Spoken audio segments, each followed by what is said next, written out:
Gobeithio eich bod chi gyd yn iawn ac yn mwynhau gwyl yr enfys hyd yn hyn. Sioned ydw i fel mae rhai ohonoch chi'n gwybod yn barod, a wi yn gweithio fel Swyddog Creadigol Dawns y Theatr yn Theatr Felinfach. Heddiw, dwi'n mynd i ddangos i chi sut allwch chi greu 2 steil wahanol o golir enfys. Dwi'n mynd i fod yn defnyddio amryw o liwiau, dwi'n mynd i fod yn defnyddio paent gwyneb, a hefyd dwi'n mynd i fod yn defnyddio lliw llyged a hefyd pensil llyged gwyn. Ond mae fe hollol i fyny chi beth sydd gyda chi yn y tŷ. Os mae dim ond lliw llyged sydd gyda chi, mae hynny'n yn iawn. Neu os mae dim ond paent gwyneb sydd gyda chi, eto mae hwnna hollol iawn. Beth bynnag sydd gyda chi, mae fe'n mynd i weithio. Felly, ar gyfer y steil yma, dwi'n mynd i fod yn creu patrwm o amgylch y llyged. Felly, y cam gyntaf dwi'n mynd i wneud yw gwneud cylch miniog, os mae hynna'n gwneud synwyr, o amgylch y llyged gyda pensil llyged gwyn.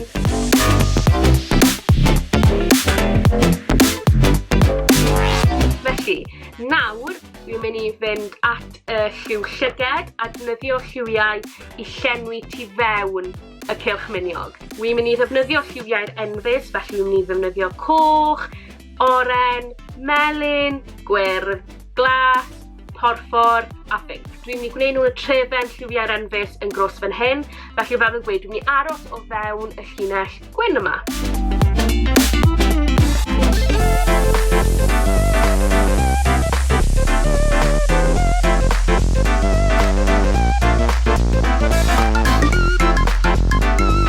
Nawr bod y lliw i gyd wedi cael ei roed ymlaen, dwi'n mynd i gymryd paent gwyneb gwyn a brwsh paent neu brwsh colir main a mynd o amgylch yr lliw gyda gwyn.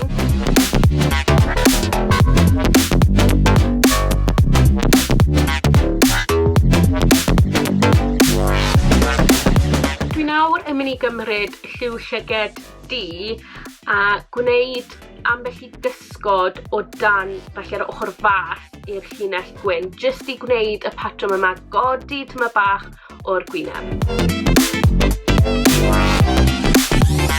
Felly y techneg wy'n defnyddio, wy'n cymryd brwsh gyda pen main gynta ar gyfer jyst wneud llinell bach, ac yna dwi'n cymryd brwsh sydd bach yn fwy ac mae bach mwy meddal, a be dwi'n neud, wy'n cymryd y brwsh meddal a heb dim arno, a wy'n cymryd i'r lliw du wy'n newydd rhoid ymlaen gyda brwsh main, a wy jyst yn mynd â'r brwsh mewn cylchoedd bach yn ysgafn iawn, jyst i rhwto'r du mewn, i meddalu'r du mewn so bod e ddim mor galed.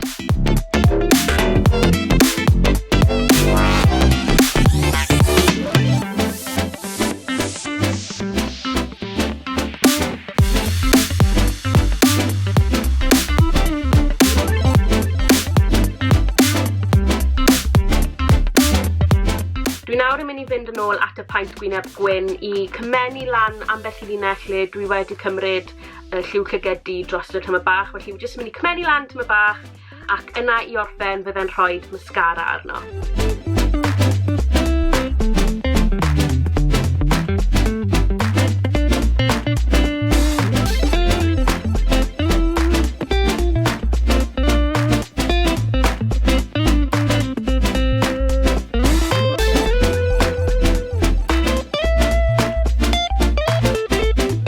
Dyna ni, colir enfys.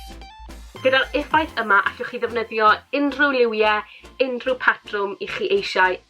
Does dim rhaid fel bod yn lliwiau'r enfys, fel fi'n gweud, mae fe hollol i fyny chi a beth sydd gyda chi, ond yr un peth fyddwch chi'n neud ar gyfer y tu allan, yr un broses yw just patrwm, lliwiau gwahanol.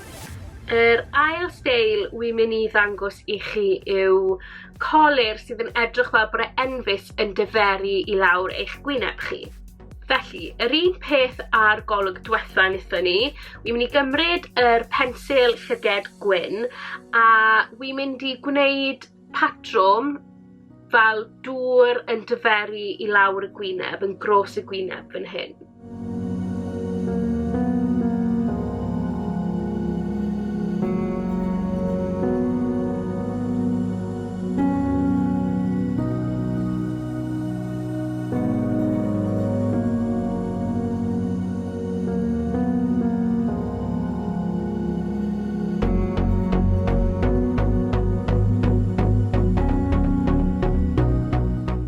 ni'n gallu gweld, dyw e ddim yn daclus ym mhob man, ond dyw hwnna ddim yn neud ots o gwbl, oherwydd nawr, i ni'n mynd i fynd at y lliwiau.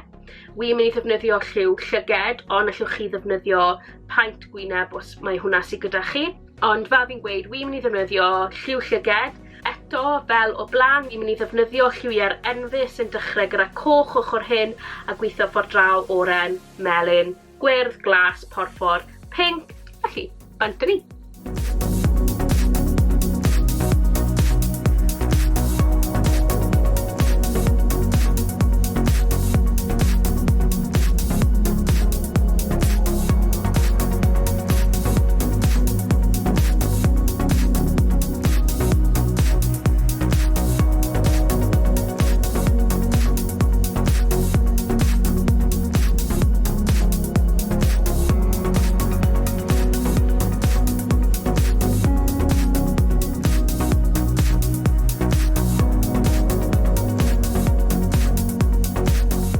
Felly, fel chi wedi gweld, wi wedi mynd nôl dros y llinell gwyn.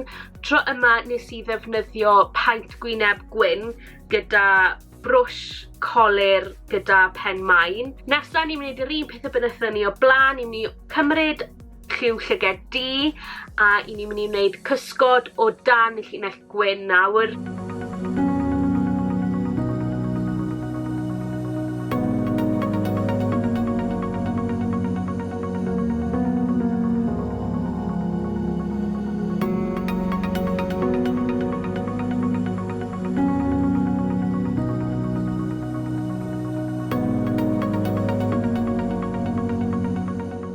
Dyna ni, nawr bod y cysgod wedi gwneud, wi yn mynd i fynd nôl eto i fynd dros y llinell gwyn i cymennu lan ble mae'r du wedi mynd tyma bach mewn i'r gwyn.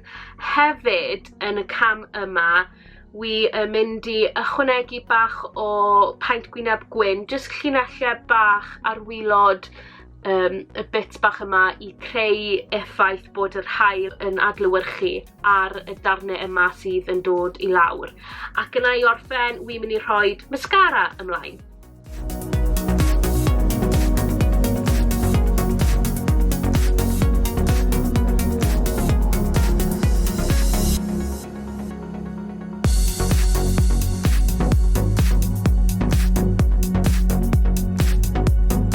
A dyna ni.